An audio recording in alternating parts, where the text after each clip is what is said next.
9 situations dans lesquelles il vaut mieux partir. La société vante souvent la résilience et considère l'abandon comme une faiblesse ou un échec.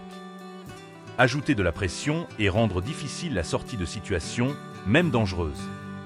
Mais il y a des moments dans la vie où faire cela n'est pas seulement une bonne idée, mais absolument nécessaire. Qu'il s'agisse d'une relation qui ne mène nulle part rapidement ou d'un travail plus épuisant qu'il ne l'est réellement. Cela en vaut la peine. Savoir qu'en réduire vos pertes et passer à autre chose peut faire toute la différence. Cette décision n'est pas simplement un moyen d'échapper à la négativité, c'est un acte d'autopréservation. Et la croissance.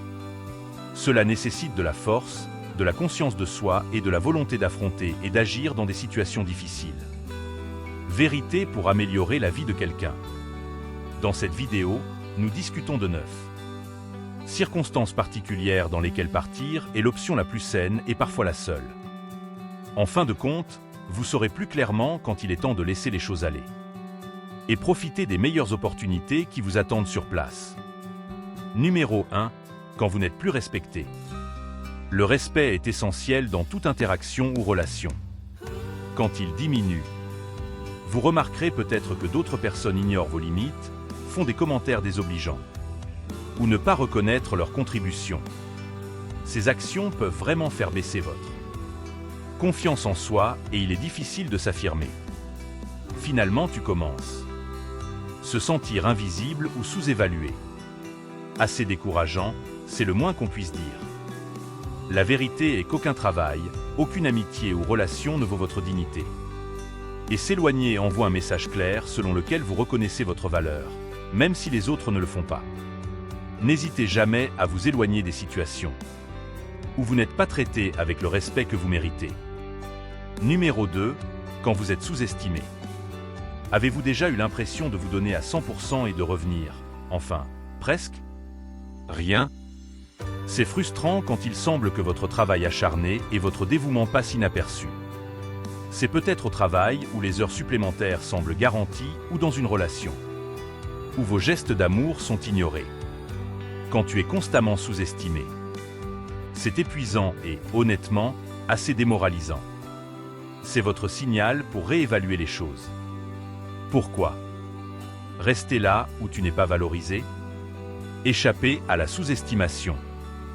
Il ne s'agit pas d'abandonner, il s'agit de lutter pour soi-même, et c'est toujours une victoire. Numéro 3. Lorsque cela affecte votre santé mentale ou physique. Votre santé est votre atout le plus important et doit toujours être une priorité. Si vous êtes dans une situation, n'importe quelle situation, qui vous fait perdre le sommeil, vous sentez anxieux tout le temps, ou de manière générale, entraînant une détérioration de votre santé, c'est évident. Vous devez partir. N'ignorez pas les signes avant-coureurs. Stress, anxiety. Et l'épuisement ne sont pas des insignes d'honneur. Ce sont des signes avant-coureurs que quelque chose ne va pas. Donnez la priorité à votre bien-être en vous donnant la permission de vous éloigner des environnements toxiques. Numéro 4. Quand vos valeurs sont compromises. L'intégrité est essentielle à qui vous êtes et guide vos actions et vos décisions. Si vous vous trouvez dans une situation où vous subissez des pressions pour aller à l'encontre de ce en quoi vous croyez, le prix à payer est souvent de profonds conflits internes. Cela peut se produire dans divers contextes, comme un lieu de travail qui exige une conduite éthique, des engagements personnels ou des relations qui remettent en question vos limites morales. Choisir d'abandonner de telles circonstances reflète un dévouement à une vie authentique. Partir réaffirme votre engagement envers vos valeurs et améliore votre qualité de vie globale en veillant à ce que vos actions soient conformes à vos convictions. Numéro 5. Quand vous n'apprenez plus ou ne grandissez plus. Se sentir coincé est le pire, surtout quand vous savez que vous ne grandissez pas et que vous n'apprenez rien de nouveau. Il peut s'agir d'une carrière qui ne vous met plus au défi ou d'un passe-temps devenu trop routinier pour offrir une réelle excitation. Ne pas avancer peut vous laisser très découragé. Mais la vie est trop courte pour s'ennuyer ou ne pas se laisser tenter. Alors ne vous contentez pas de la stagnation. Aller de l'avant peut raviver votre passion et votre curiosité, vous conduisant vers des chemins qui offrent de nouveaux défis et récompenses. Numéro 6. Lorsque vous vous maintenez simplement par culpabilité ou par obligation. Restez-vous dans une situation simplement parce que vous vous sentez obligé de le faire? Peut-être par culpabilité. Ou parce que tu te sens obligé. Ouais, ce n'est pas un bon sentiment. Choisir de rester en dehors des obligations plutôt que du désir signifie généralement que vous n'y êtes pas pleinement. Et ce n'est bon pour personne impliquée. C'est normal d'admettre que quelque chose ne va pas. Travaillez pour vous plus longtemps, même si vous vous sentez un peu coupable de partir. Libérez-vous du poids des obligations et commencez à prendre des décisions qui vous éclairent. En haut. Vous constaterez probablement qu'être fidèle à vous-même est la façon de vivre la plus satisfaisante. Numéro 7. Lorsqu'il y a un abus de confiance grave. La confiance est tout, n'est-ce pas? Une fois brisée, surtout par quelque chose de grave comme une erreur ou trahison, il est très difficile de la récupérer. Si vous avez subi un abus de confiance grave, rester dans les parages ne peut que prolonger la douleur. Dans ces cas-là, éloignez-vous. Il est souvent nécessaire de protéger son bien-être émotionnel et d'éviter de nouvelles souffrances. En outre, fixer des limites autour de la confiance montre que vous vous respectez suffisamment pour n'accepter que honnêteté et intégrité dans vos relations. Il ne s'agit pas seulement de laisser le mal derrière soi. Il s'agit d'ouvrir la voie à des connexions meilleures et plus fiables. Numéro 8.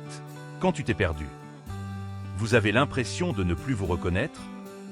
Ce sentiment peut survenir lorsque vous faites constamment de votre mieux pour répondre aux besoins des autres. Attente, ignorer vos propres besoins ou vivre d'une manière qui ne reflète pas votre vrai moi.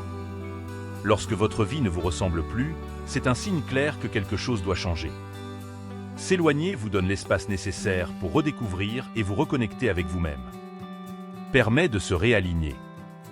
Avec vos valeurs, poursuivez des intérêts qui vous correspondent vraiment et reconstruisez votre estime de soi. Numéro 9. Quand tu as fait tout ce que tu pouvais. Il arrive un moment où il faut admettre que malgré tous vos efforts, rien ne change. Réalisez que vous avez fait tout ce que vous pouviez, mais que vous ne voyez aucun résultat. Irritant. Mais c'est aussi un signe.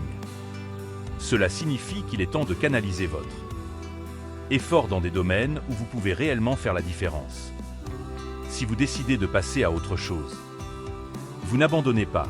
Vous faites un choix intelligent quant à l'endroit où mettre votre énergie. C'est libérateur de laisser tomber ce qui ne fonctionne pas et c'est excitant. Réfléchir à ce qui pourrait mieux fonctionner. Alors donnez-vous la chance de réussir. Sortir des impasses et se diriger vers des opportunités pleines de potentiel. Comprendre qu'en sortir d'une situation peut changer radicalement votre trajectoire. Vers une direction plus positive et enrichissante. En reconnaissant ces signes et en agissant en conséquence, vous faites de grands pas vers une vie plus saine et beaucoup plus heureuse. Prendre des mesures décisives vous permet d'investir votre temps et votre énergie là où ils sont le plus valorisés et où ils peuvent avoir le plus grand impact. Si vous avez aimé cette vidéo, mettez un pouce bleu et partagez avec vos amis, cliquez sur le bouton d'abonnement et n'oubliez pas pour cliquer sur la cloche de notification. Merci d'avoir regardé.